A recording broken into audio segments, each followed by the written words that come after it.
You probably clicked on this video looking at this strange but rather unique plane, and you probably have multiple questions about the wings or maybe even the nose.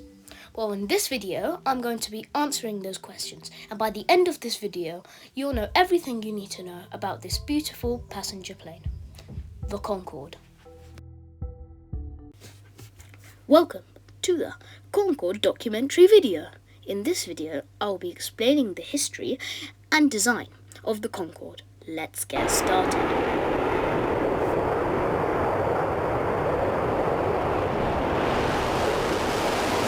So, firstly, you may be wondering what Concorde actually is.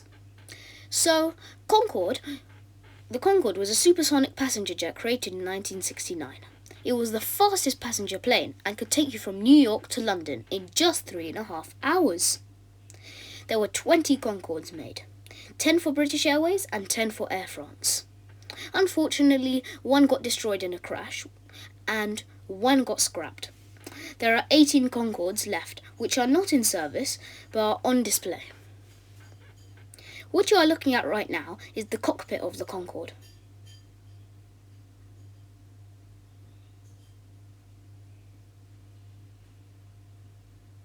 Also, Concorde would fly at twice the speed of sound.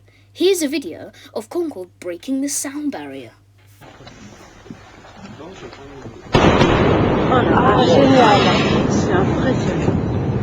So now, let's move on to Concorde's history.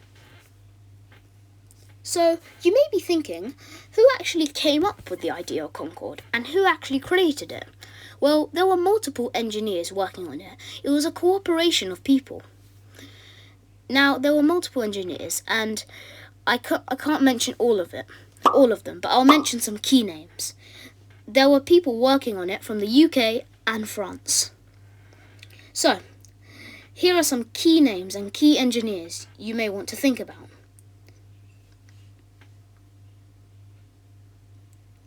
So firstly, we have Sir Archibald Russell. He was a chief British aircraft designer and played a huge role in modelling the Concorde. Next, we have Lucien Servant, a French designer who later joined Airbus after making the Concorde, and he was a main French designer for Concorde. Then we have Pierre Sartre, a French engineer that was deeply involved in the Concorde's development. And last but not least, Sir George Edwards, a British engineer and senior leader at British Airways. So, now you know some of the key names of some of the key engineers who played a big part and big role in creating the Concorde. As I said, there's many different engineers and designers, so I can't mention all of it. But let's move on to the next part. Concorde's timeline.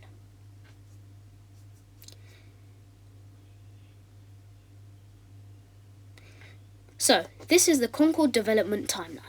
So, in 1956, Britain and France began studies into supersonic flight. In 1962, Britain and France signed the agreement to build it together. And in 1965, the first prototype for Concorde released for France. Then the first French prototype takes off, and then the British prototype takes off. Then from 1973 to 1975, testing and demonstration flights are hosted. And then in 1976, the first commercial flights are hosted.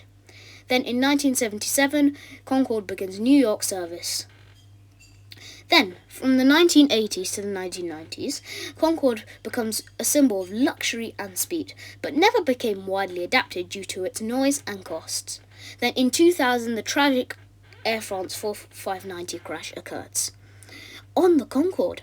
And in 2003, Concorde takes its last passenger flight, ending a unique and iconic era of supersonic travel. Now, here's a short Concorde crash animation.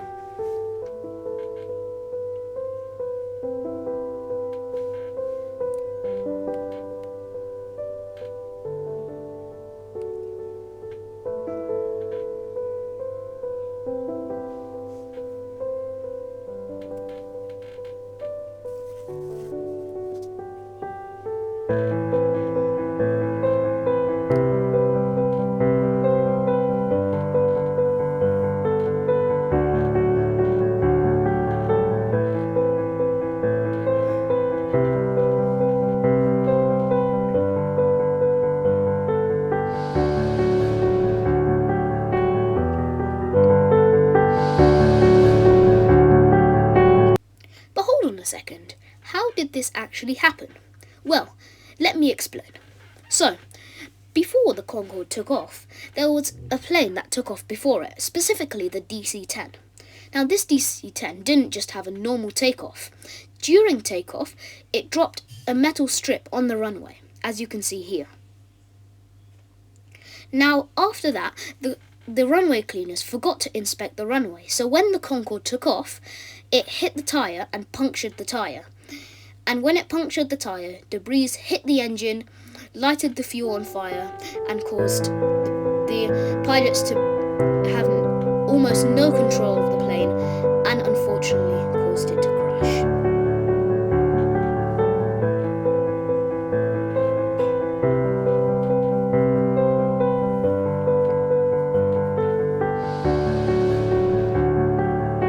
So now, let's move on to the last part of this documentary, Q&A.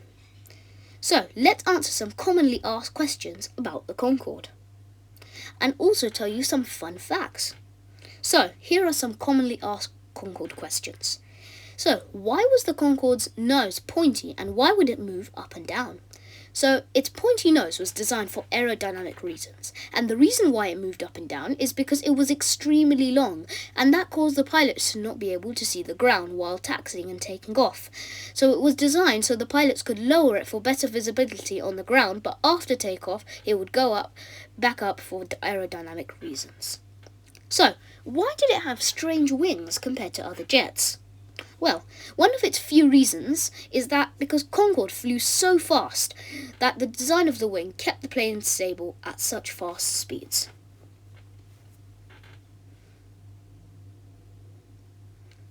Next, we have, how fast did Concorde fly? It flew at Mach 2, also known as twice the speed of sound, and is over 1,300 miles per hour. And that's how it could get you from place to place in half the time a normal passenger plane could. And finally, last but not least, how high did Concorde fly? Concorde flew at 60,000 feet high, so high that passengers from the inside could see the curvature of the Earth from out the window. So now, here are some Concorde fun facts. Firstly, did you know that because of the Concorde flying at such supersonic speeds, there would be an extreme heat, and that would cause the Concorde to stretch by 10 inches during flying? That means it would get longer.